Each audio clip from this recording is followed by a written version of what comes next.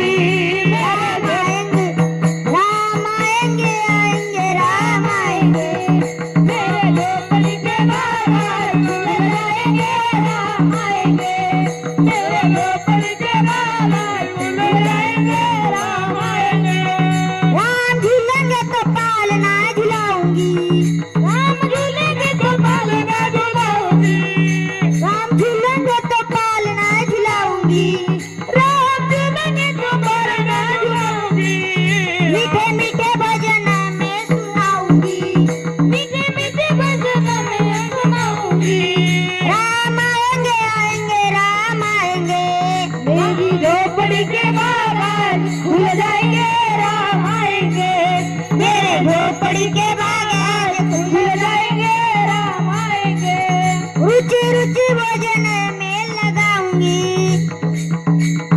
रुचि रुचि भोजन में लगाऊंगी रुचि भोजन में लगाऊंगी माखन मिश्री में राम को खिलाऊंगी माखन मिश्री में राम को खिलाऊंगी माखन मिश्री में राम को खिलाऊंगी मिश्री में राम को खिलाऊंगी प्यारे प्यारे राधे प्यारे श्याम संग आएंगे राम आएंगे प्यारे झोपड़ी के बागान खुल जाएंगे राम आएंगे प्यारे प्यारे राधे प्यारे श्याम संग आएंगे राम आएंगे मेरे प्यारे राधे प्यारे श्याम संग आएंगे राम आएंगे राम आएंगे आएंगे राम आएंगे राम आएंगे आएंगे राम आएंगे राम आएंगे आएंगे राम आएंगे राम आएंगे आएंगे राम आएंगे जाता जाता मी तुम्हाला सांगतो कधीच पैशाचा माच करू नये गरिबी आली तर लाजूच नका गरिबी आली तर लाजूच नका मोकार पैसा आला तर माजूच नका मोकार पैसा आला तर माजूच नका एक भिकारी लखपतीच्या बंगल्यासमोर जातो तो लखपती म्हणतो ए बाहेर निघ तंगड जोडेल तर भिकारी म्हणला ए बस मी पण तो सारखाच होतो तू तर तंगडी तुडीच होता मी तर पोटात घालून आणत होतो हे दिवस मी तुला सांगाय आलो आहे लाकडातली अग्नी दिसत नाही दुधातली लोणी दिसत नाही लाकडातली अग्नी दिसत नाही दुधातली लोणी दिसत नाही तसा माणसातला अहंकार दिसत नाही पण तो त्याचा नाश केल्याशिवाय राहत नाही विठ्ठल विठ्ठल विठ्ठल विठ्ठल विठ्ठल विठ्ठल विठ्ठल 13व्या अध्यायातली 81 नंबरची ओवी लिहून घ्या नवल अहंकाराची गोठी विशेष न लगे अज्ञाना पाठी सज्ञानाचे ते झोंबी नाना संकटे ना